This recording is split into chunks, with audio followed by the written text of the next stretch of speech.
Hello, everyone. I am so grateful you are here. We are going to be talking with one of my favorite people about one of my favorite things to talk about, which is mind blowing sex. So excited. And I have Amy Keller here, and it almost like you guys know how I work, right? Like, I don't care about the certifications and all that. I care about you getting results for your clients. Amy has like so many master's degrees, doctor's degrees. She was a sex therapist. Like, she's done all of the 3D work. And the things that she teaches me like blow my mind about what we're not being told about monogamy, the truth about porn, the truth about ED, and all of these companies that are trying to sell you shit that is, as Amy shared recently, like literally make people more suicidal. So we're just going to dive in. And Amy, if you want to share a little bit more just about your background and then dive in, you can. Or if you just want to dive in, that's totally fine. And people can read your bio below. Okay, let me just do a little quick. I'm Amy Keller. I've been named the best intimacy coach because I became the help that my husband needed and we couldn't find. And I teach men and couples real intimacy, sex, communication, tantra, and relationship skills that transform men from junior to varsity and transform couples from roommates to playmates. It's everything I wanted and more, and it's all based in science. hmm I've delivered a TED Talk, popular. It's been seen by over 1 million people. I wrote the book, The Huddle, How to Score in Sex and Love. It's written with the guys in mind because during all my journey, that's what I found. Nobody was speaking in a language that men understood. So I did the research to understand why and how. And here I am. Amazing. And I recently heard a statistic that 60% of 60-year-olds have ED, 50% of 50-year-olds have ED, 40% of 40-year-olds have ED, and so on. And even 20% of 20-year-olds having ED, like that needs to be a wake up call in our society because let's be honest, like a 20-year-old should be ready to go at all times. So, Oh, but I want to go back to what you shared right before we hit record because it was like just totally mind blowing about implants because I didn't even realize that people do that for ED. Can you talk on that? Oh, yeah. Well, one of the things I talk about is the things that are out there to help guys with ED. And I want to share that those statistics I believe that those numbers are way higher than the 10% per age of life. I Mm, think those numbers are way higher. yeah. So the things that are out there for men, pills, pumps, injections, and implants. Mm, As I say, none of those are a cure for a lack of intimacy, a lack of experience, a lack of skills. All of those things do is actually they're causing more anxiety. The reason is because guys are taking these pills and the injections and the pumps, and like, is it going to work? Is it going to work? Is it going to work? So that's causing more anxiety, and which is just making the problem worse because most of it is psychological things. And with the implants, men will be like, I can't get hard. I need to be able to get hard. They'll get an implant. But the implant is causing such depression that there's a major suicide crisis after an implant because they can't feel anything. And that's the problem in the first place. They can't feel any sensations. They're not present and turned into their pleasure zone, as I call it. So they can't feel anything. So then it becomes purely visual. And as you know, the brain constantly needs more and more stimulation. So they're trying more and more to have a brain gasm. And that brain gasm is a cycle of adrenaline, which is anxiety, dopamine, which is the pleasure hormone, but it's followed by cortisol. Shame, like this isn't me. I can't feel it. It was all in my head. I wasn't even here. So there's a huge wow. suicide rate after implants. And there's a huge anxiety rate after the pills, the pumps, and even injections are stopped working. As a matter of fact, it's been scrubbed from the internet, but the study still exists. Harvard did a study after the pills came out. The divorce rate went up. Wow. Right. That's because then he's like, oh, look, I can perform. So he's coming to her to perform, which amplifies for her that their intimate connection was never about her, wasn't about them, and certainly he didn't concern himself about her sexual pleasure Right. at all. It simply like, oh, if I can't, we can't. And that's why I'm here, because my husband had erectile dysfunction and prostate issues and prostate cancer even before I met him. And I still married him because I loved all of them and because there's so much to explore. I am a whole body of deliciousness. I remember the first time we talked, you told me something about the ear. Oh, yeah. Well, I have worked with the spinal cord injury clinic. That's what it So was. I've Okay. worked with all kinds of people who can't move. I proved that there is no such thing as somebody who can't have an orgasm. I know it sounds funny, but it's a response of the nervous system and of the brain. It's like a turning off the electrical, setting the recircuit in your house. And what was it? Oh, so I worked with somebody who was a quadriplegic to help them find their eargasm. I've seen people have an eyelid gasm. Oh, and this one, lean on in.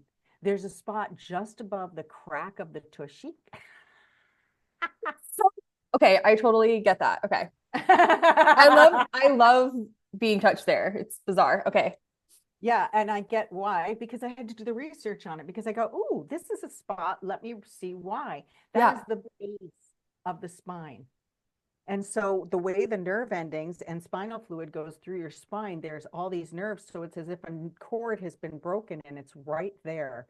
So especially if you go on the inside of it, which is something I actually teach how to do, reach the spine through the inside.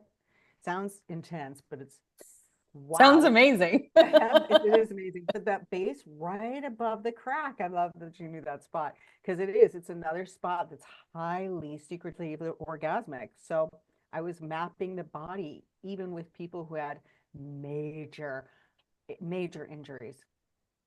I'm just thinking of Joe Dispenza because all of his things are about think of the base of your spine, and we're gonna take your spinal fluid from the base of your spine all the way up into your brain. This is something about telling people that it's like, As a matter of fact, I was just sharing with you before we started that I'm about to shoot another video telling guys about porn and how it's affecting them, why it's affecting them. No shame, no blame, understanding, plus some simple moves that will take them from porno brain into the action. And one of the biggest ones that I teach guys, which is just so simple, is my huddle, which is because then they're mhm. controlling their nervous system, synchronizing their body, but then to rock their hips.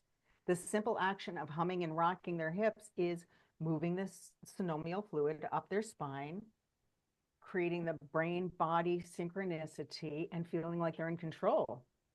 Because they feel like there's a sense of out of control, then they're going to have real life encounters and they feel out of control because their brain is either over responding and sending them into what I call the car's accelerator, which is, adrenaline, or the car's brakes, which is serotonin. Ooh, Mm. can't think, can't move, can't get hard, or adrenaline, which is woo, okay, I'm done. So I make it really simple by these simple little moves that help them feel in control.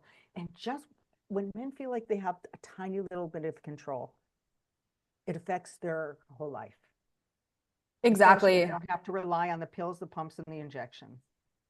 And the irony too, right, is SSRIs, antidepressants, cause sexual side effects, which make them more depressed and suicidal. And then if they go as far as like the implants, but even the SSRIs alone with the Viagra, Cialis, whatever other names they've come up with, like it's just more disconnection. And like for those who are new to my world, like the reason I don't like pharmaceuticals is because they literally disconnect you from spirit, right? Just like alcohol disconnects you from spirits, why it's called spirits. And these are simple. I mean, Amy just said, and I do anytime I'm getting stressed, guys, I have Amy in my ear and I'm like, mm-hmm. Mm-hmm. And especially if depending on your human design type, like that's how you make decisions throughout the day. So, and Mm-hmm. you know how important your throat chakra healing is.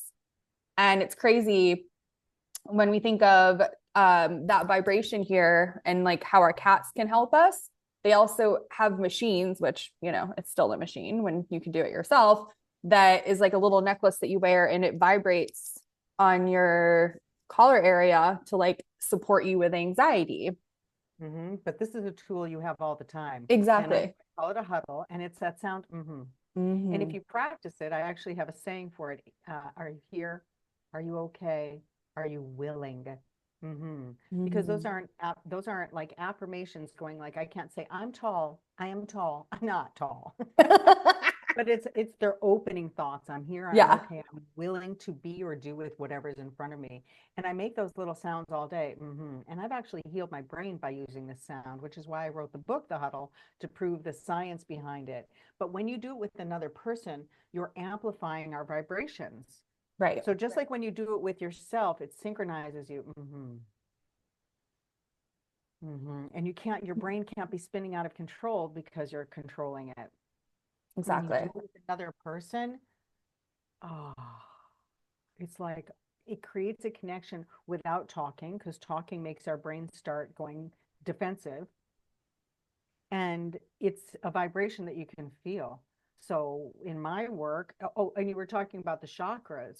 And in my work, I don't use words like chakras, which I love. I'm more than familiar. But my husband, I started all this working with men, that's Yeah. not their language. But I talk about it like send it down to your base. Yeah. Because you can really move the sound all over your body. Once you really attach with your thing, with your nervous system. And I teach an exercise called the lower light bulb exercise. So you're literally Ooh. using the sound to turn on your lower light bulb, which is how I help men learn these exercises so that they don't need pills, pumps, injections. I've been teaching men how to control their equipment for a very long time. So I've created these exercises, which actually are now available on my website. Just popping that in there. But back to us. I love it. Yeah. When you talk And about the disconnection of pharmaceuticals, that's exactly it. Something outside of me is going to fix me. And what I say is men are always going, there's nothing I can do. There's nothing I can do. Even in relationships, when women are going, figure it out. How? right. How? Uh-huh. So that disconnect, you can't figure out how to connect. You have to learn a couple of basic tools, how to be a better lover. You can't figure that out. And when men are trying to figure out how to be in a relationship, what are they watching? Porn? You think they're reading a relationship book? No, that's why I wrote a book for them. Mm-hmm. And that's the thing, because I think most of the people listening are probably women. Like Amy speaks men's language. And that's why I love talking to her about life and stuff, because she has that perspective that's so different from other female entrepreneurs. And it's valuable information because she just easily, men want a resolution and like they need to just figure out what it is because we don't have time to be wasting, right? Right. And because words also mean different things to us, like intimacy. I'm an intimacy coach. Intimacy to a woman means that I'm emotionally safe, that I can let down my guards and cry. Right. Intimacy to a man means sex. Right. It's physical, and to a woman, it's emotional. So I bridge the gap by not talking and not having sex. We have an action that we do together that you wouldn't do with anybody else. And also, I've renamed in all my programs, all my work, even my TED Talk, I've renamed sex to be sensual pleasure. Because that's Mm. what's missing from sex. These guys are trying to poke themselves to death. Nothing personal. I love you guys. Well, But and sex makes babies. Intimacy makes relationships. ooh, I love that. Exactly. So, we could do a whole day on the prostate thing, but it's something I'm very, very passionate about. And a lot of people don't understand or know, or they're like my friends who are like, don't say anything, but like he does like it when I do that. And I'm like, of course he does. And you know what? That is saving him from getting cancer. Yeah, not only is it saving him from getting cancer, but ladies, listen to me, okay? There's nothing more vulnerable than being entered, if I will. Mm-hmm.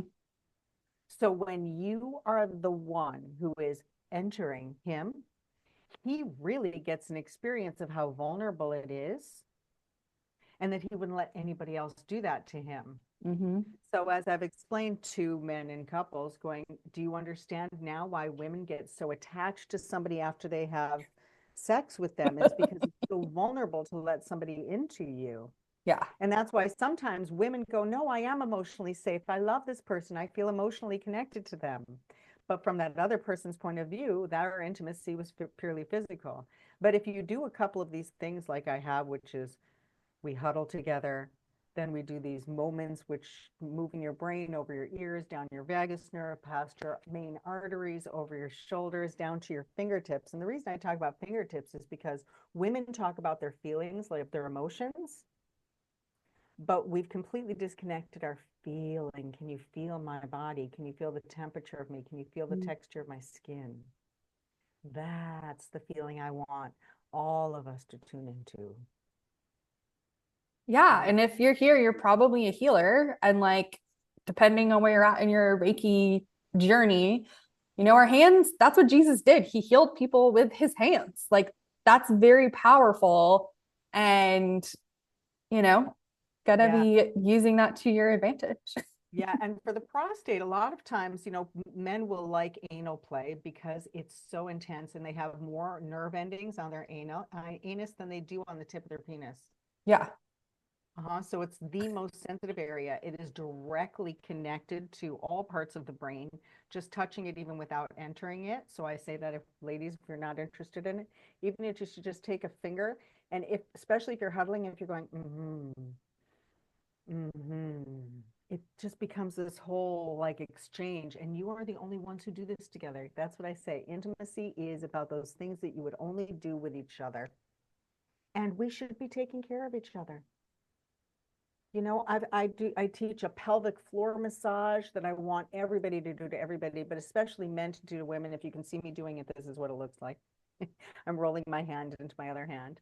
And I've explained that to friends or women's groups, and they're going, well, that's not sexy. And I'm like, intimacy isn't sexy.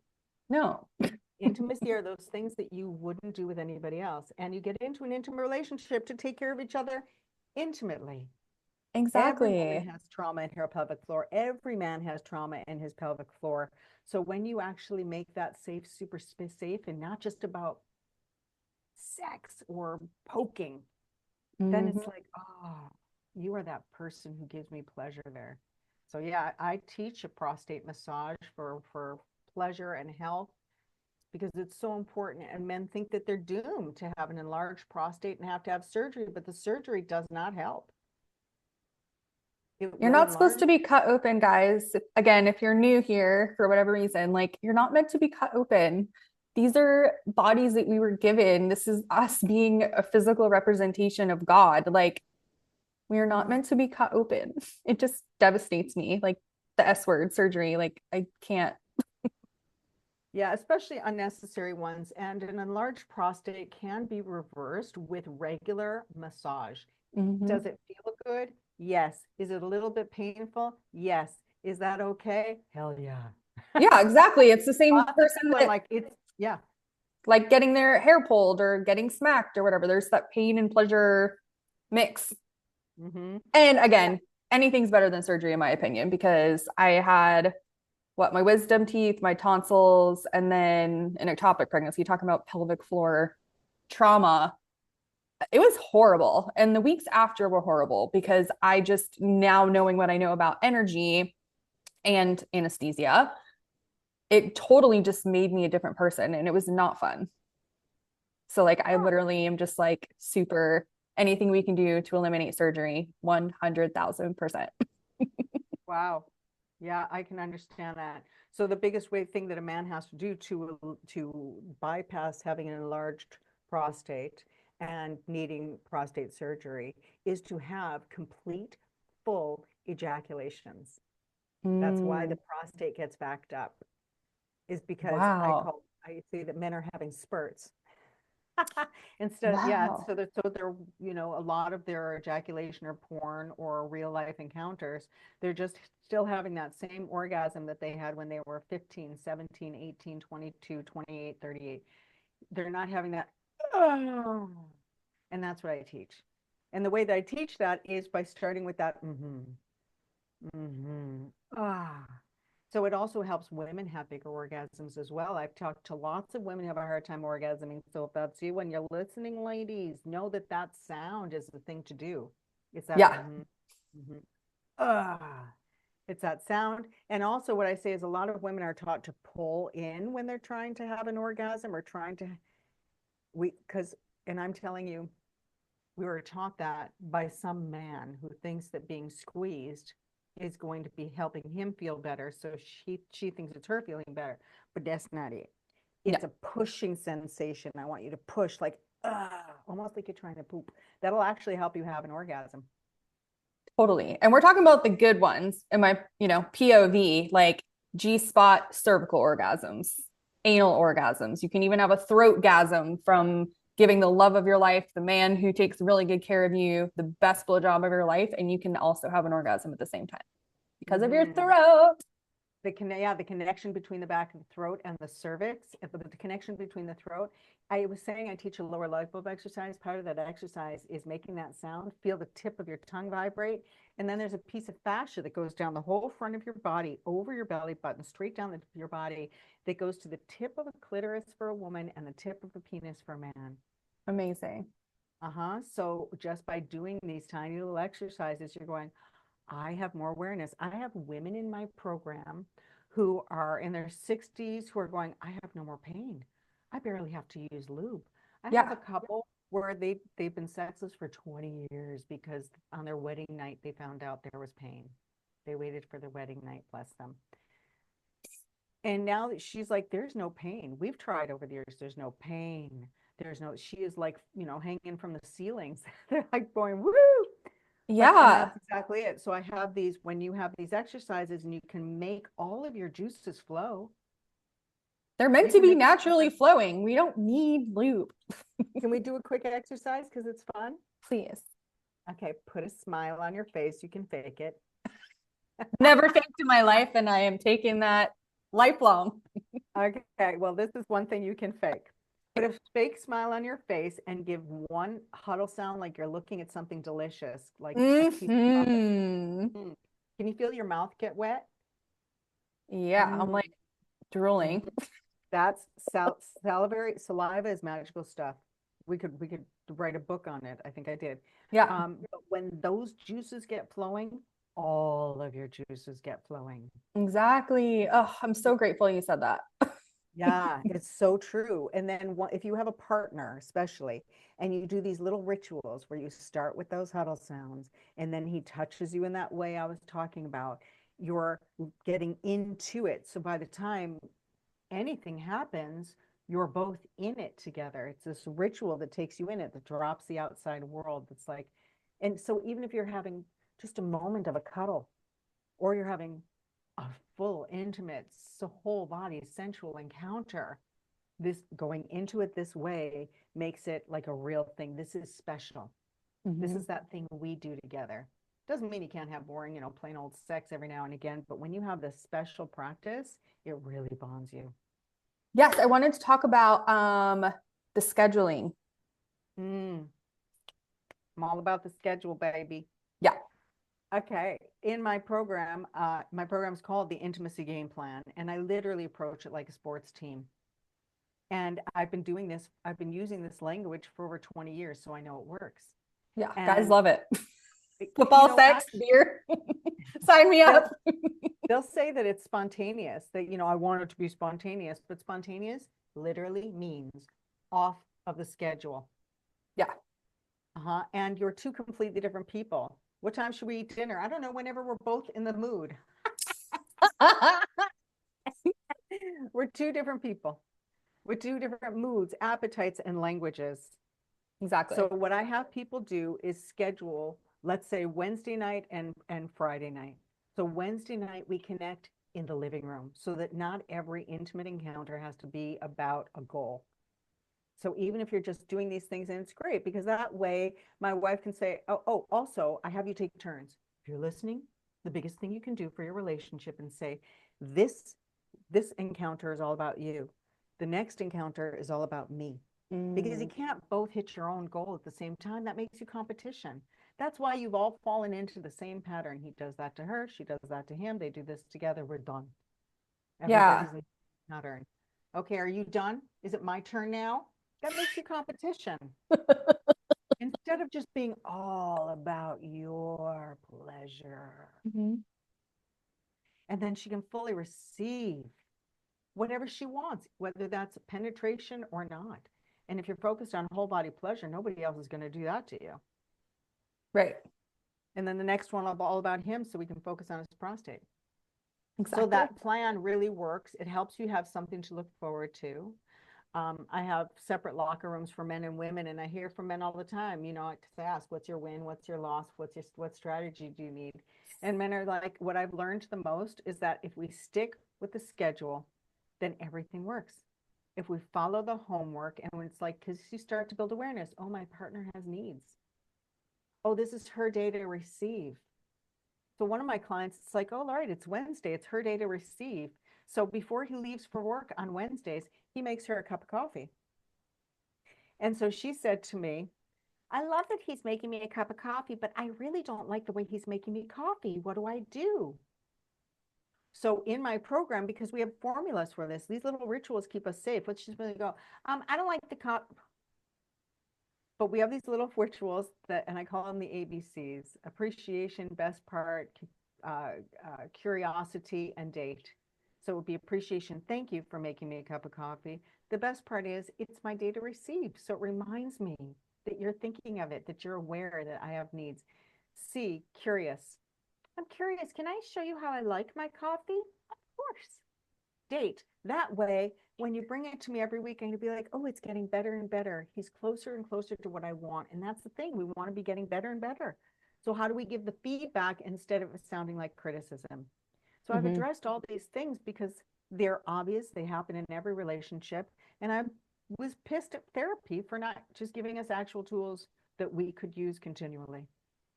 Exactly. And there's just this template, right? Like there's the SSRIs causing depression, causing worse problems, da da da da. Da. There's, the template of the guy that, wasn't able to do the things that he wanted. Then he finally is, and then he goes outside of his marriage.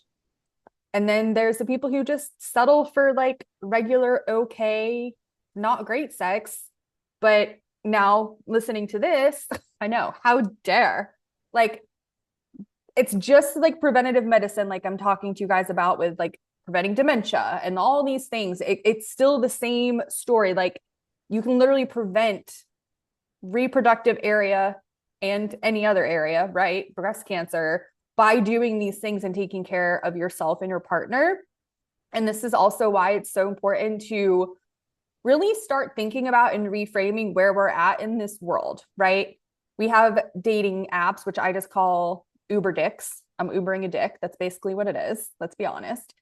If I'm not, taking care of myself and holding boundaries, etc. And we just, people getting divorced is just like totally normal. And people being unhappy in their marriage is just like totally normal. And that's not the way it's supposed to be. Like, we are meant to be monogamous, and we have this incredible vessel that God has given us to enjoy taking care of this other person. And depending on your use of the word, like worshiping each other and worshiping yourself. And that's what it means to really be vulnerable. And again, like I'm just so grateful we're talking with Amy because she's the best in the entire world talking about this stuff. And we need to be talking about this. And I get it, trust me. Like, I've dabbled with different thoughts, and I see these people who have like these, I don't know if you know this, there's a lot of influencer psychologists out there and nutritionists and stuff. They're all in polyamorous relationships. And I'm like, that's totally fine. It's just like, what's going on in your mind where, yeah, let's just jump into that, please. Thanks. You didn't get into a relationship. You don't join a football team so that all the other players are playing on different football teams. You join a football team so that you grow together. Yeah. And I see, this is my problem with therapy and doctors, and I am a certified therapist. I just don't answer to it. But I see people who love each other. I see families breaking up, not because they don't love each other, but because they're not making love or feeling the love. And you were talking about the dating apps, Uber Dick. And I love that. I have an email in my that I have in my save thing because I'm all on all these lists. And this one is from one of those pickup artist groups, Mhm. and it's going to men. And he's telling men, hey guys, if you're only lasting a minute, it's okay. She doesn't care. All that's important to a woman is feeling connected and knowing that you are happy. And I'm like, this is why they are continually pickup artists instead of actually learning to be lovers. Mhm. And the way that I explain it is that men are they're picturing porn and then they're holding back and then they finally get some sex and they feel out of control because they're like, it's here, it's here, it's here. They're out of control. Yeah. Instead of learning how to be pickup artists, they could literally just in a weekend learn a few of my exercises and learn to be better lovers, you know? So if you meet a guy you like, my favorite advice that I've given to men is they're like, what do I do? What do I do? What do I do? Is I say, keep your underwear on. If you can be whole body lovers and play sensually and play with that energy, then you're not imprinting with the penetration, which is what happens. The hormonal state exchange of imprinting is real. Mhm. And that pulling apart thing can actually hurt because you've made a physical bond. But that way, if you actually do decide to go have sex with that person, by that point, it's going to be great. You both really want it, and you're not just going to have bad sex, which often happens to people on their first time because they're not feeling connected. They're trying to have sex, which is why afterwards he's like, oh, that was good for me. And you're like, something's missing, the connection. Mhm. So if you as a woman will slow him down, put a palm in his chest and go, keep that palm attached to him because men have to feel you in order to feel you. Mm. Walk all the way around his body going, you're doing this for you. I even talk about the hero hold, which is in my TED talk where you hold him from behind and huddle. That's for you so that you're turning yourself on, smelling him and slowing him down because he can't be grabbing at you from behind. Right. The goal is to slow each other down so that you can be in it, so that the hormones don't take over. Yeah. Yeah. And just in general, like ladies, so important to touch your man like when you're wanting to communicate in general, especially if they have ADHD. Like you have to touch them, look them in their eyes, and they will do whatever you say for the most part. Yeah. Yes, and that's what I say. If this is your partner and your lover, then cup his junk while you say pick up the milk. He will not forget. And if somebody you want to break up with, they won't hear you.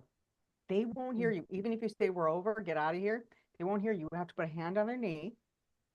Everything starts with a huddle, so you have to start with hey, hey, the knee because it's further from the neck. The closer you are to the neck, more intimate it is. Okay. Putting your hand on somebody's knee means I'm still intimate, but I'm not close to your vulnerable part. This is the most vulnerable part of your body. Whoa. Yeah, Throat. yeah, the throat is the most vulnerable part of your body. If somebody grabs you by your privates, you freeze. You go, but if somebody grabs you by your neck, you immediately respond. Is that why some people are into choking and stuff? I never got that. Well, someday maybe you will. I teach it in lesson 5. Okay. Yeah. Yay. What it is it's about giving up your control. It's about trust. Okay. And there are ways to do it because what happens is that guys these days go, well, she says she's into domination, but then I tried to choke her. And it's like, you're not choking her, you're letting her know that you could. So the tool that I use is a scarf. That's Mm. my tool for everything. And as I say to a man, even if you're just laying a scarf over her neck like this, she's aware. It's that awareness of sensory and control. It's so intense. Okay, that makes sense. Yeah, I've only had one person actually do that well, and the rest did not do it well. And I was And scared. that's exactly why I teach it, because people have an idea that it's supposed to look like what they see in porn, but actually porn is violence. Yeah, that's the key, huh? Yeah, I have a description in my book about what what's it called? It's particular PTSD that happens from interactive violence. Can't think Yeah. what it is. And the description of it is seeing or being sexually controlled, emotionally manipulated, all. And I'm going, that is the literal description of porn. Hmm. So people are men are masturbating to porn, and then they're looking at their girlfriend going, well, I can't do that with her. That's violent. I love you, which is why a lot of men, and I hear from a lot of men who can get an erection with anybody but their wife or their girlfriend because they love her. I can't do Mm. that to you. So we have to make the mental switch, which is it. Imagine if you were just watching the violent shot, the blow 'em up scene of every movie with no storyline. You Yeah. would think that that's what the world was. You'd walk outside and think everybody was going to shoot each other. But these guys are going outside thinking everybody's just banging behind that bush. And you're like, oh God, this is why nobody's getting anything done. And why I even say leaders are becoming so angry. I teach men how to lead with empathy, read the signals of the room, read her body. So good. Yeah. And I'm grateful that, I mean, it could just be me, but if you're here, you're in my world, and now it's going to start happening. There's a lot more discussion about, you know, ejaculate versus orgasm for men and women. And this shift in how you can actually save, and I would love your perspective, um, like basically different ways that you can manifest more money and more leadership from a grounded place based on how you're changing things up, I guess. Because sometimes it's like you want to be ejaculating and sometimes you don't. It's different for men and women. I actually have a new class called Mastering Ejaculation Control on my Perfect. website that works for premature ejaculation or delayed ejaculation. Men who are trying to control their ejaculation, again, they're trying to focus on what to stop instead of focusing on what to start. And Got I it. hear from all men going, I'm trying to just focus on my control my ejaculation. I'm like, can you feel pleasure? Because to me, that's more important than anything. Mm-hmm. Do you know what it is when do you know what it feels like when she feels pleasure? Not with your dick, not about ejaculation, not about even your orgasm. Can you even just touch somebody and have them go, oh, that feels good? That's what's important to me. I don't give a crap about your ejaculation. Stop focusing on it so much. But that's what they're focused on. So that's what I have the class for. But I say it all the time. This is my public service announcement. Even a flaccid penis can have an orgasm and an ejaculation. It Mic does not drop. take, uh-huh. What? What'd you Mic say? drop. Mic drop. Yeah, it's very true, and it's really important to know. As a matter of fact, a flaccid penis is more sensitive than a hard penis. It's the mental piece. And the Mm. way that I prove that, because people go, oh, that's not true. And I'm like, okay, pick up your flaccid penis and smack the shit out of it. Oops, sorry. It's going to hurt. Yeah. But when it's hard, it's like, oh, that slap feels good. Mm-hmm. Because it's more sensitive when it's hard. Yeah. Mm-hmm. What are your thoughts on circumcision? God, that's such a hard one. I Yeah. don't think I don't necessarily think I wouldn't do it. And quite frankly, my background is Jewish. So I'm glad I had a girl because that would have been a difficult decision because blah blah blah blah. I've Hmm. seen men who have I can't think what the word is, blah blah blah blah blah something that Foreskin. yeah, where their foreskin is too tight. And I've talked about how you can open the foreskin, and I've learned how to, but then I've seen men who've gone afterwards because their foreskin was too tight and had the foreskin removed, and they were so much happier and so much better. So for Okay. some people, as a regular practice, I don't think it's necessary. It's attached to neurological mind. And I learned this by studying Montauk Chia. I don't know if you know who he is. Men's sexual mastery, still around, Qigong master. Um, you know how dogs and cats have little prongs that come out of their penis that keep stuck in her? I've learned that men have that too. Mm. Ah, that is part of our human thing too, that it's a thicker skin that comes out of the head of his penis. So the foreskin actually helps for her lubrication and comfort. Okay.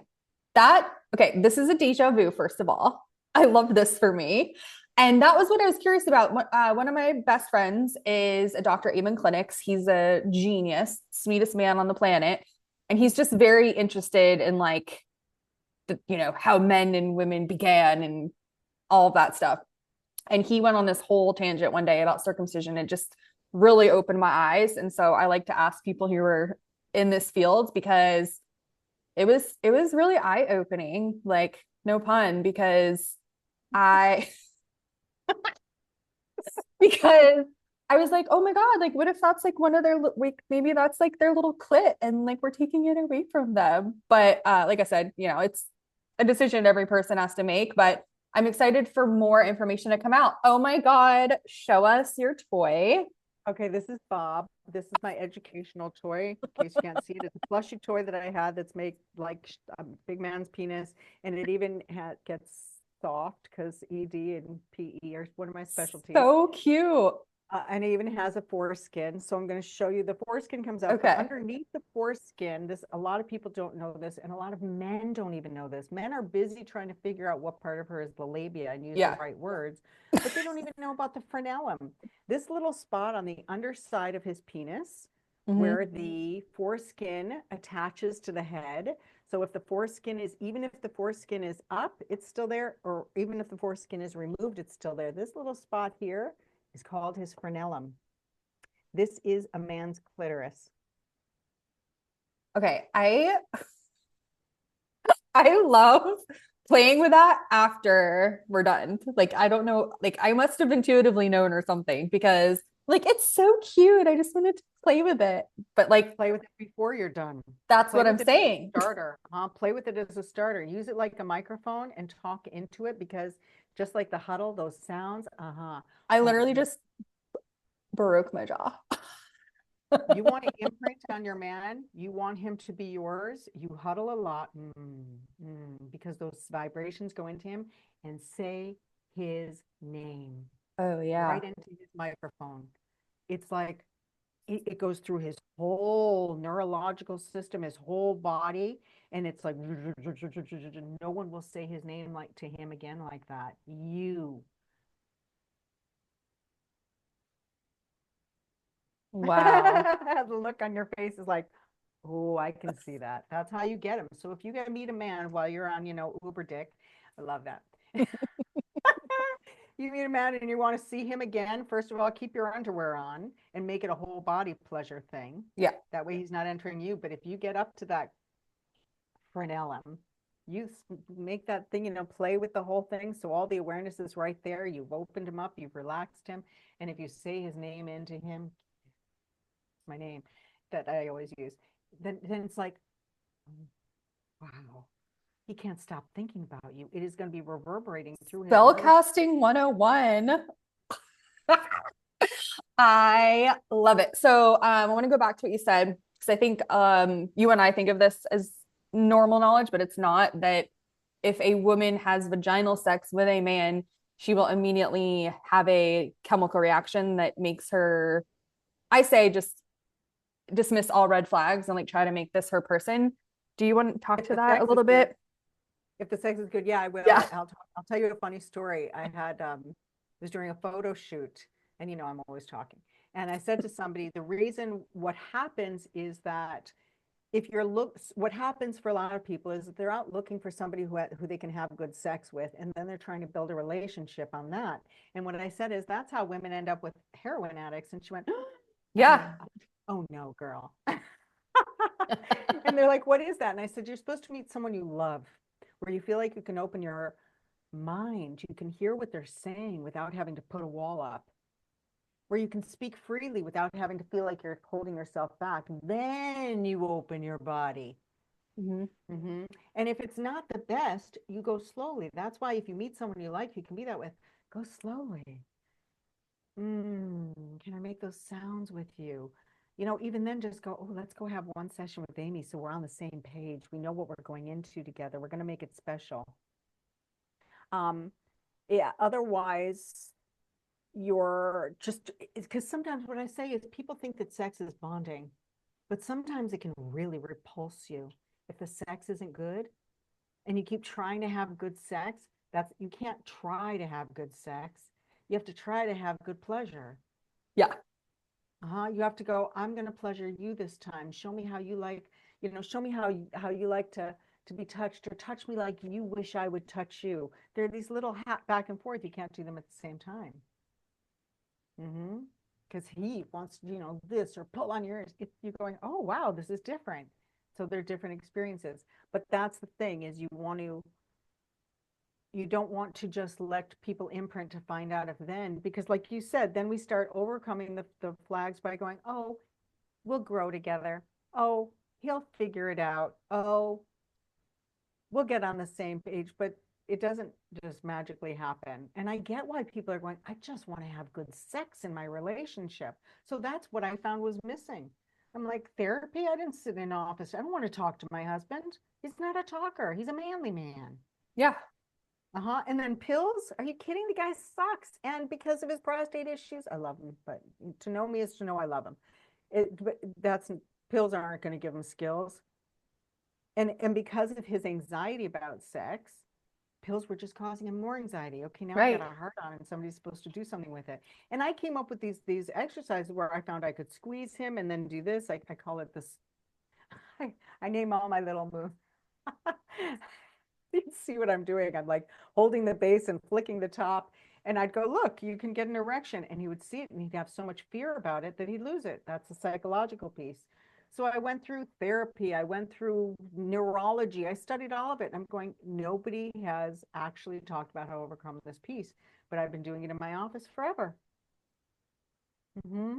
By going, men, now you're in your pleasure zone just by going, look, you've got an erection. Now stay with it. You're okay with your erection, right? Allow it to feel good. Can you feel the sensations in your body? Just slow down. We're going to let the erection go. Now you're going to pull it back by doing that exercise I just taught you. Look at you, so confident. And you were talking about using it to manifest.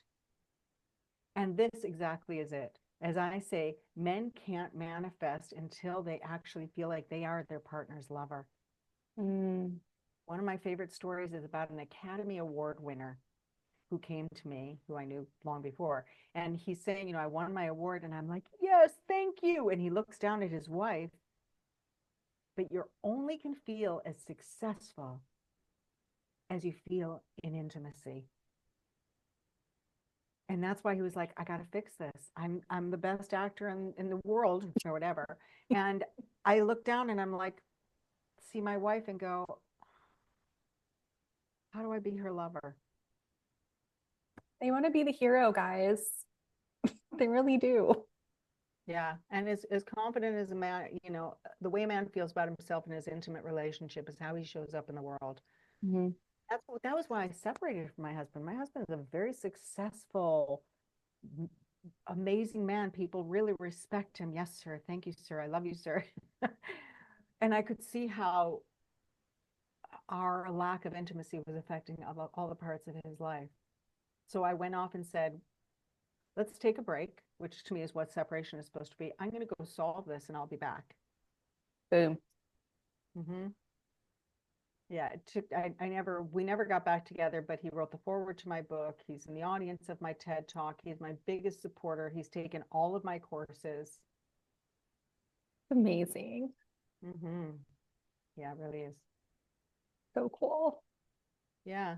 And so back to the original thing, a real quick little roundabout where you were talking about monogamy. The way that we work on a football team is exactly that. Even if my husband, I'll use my thing, I thought of us as a football team. We're finally committed. Now we're going to learn how to do these moves together. He's going to learn how to be my best lover, which isn't about penetration. I'm going to learn how to be his best lover so that we can share these moments together and grow together. Like dancers, you get better and better with time, with practice, you get more playful. But it was impossible to do that. So that's what I help people do.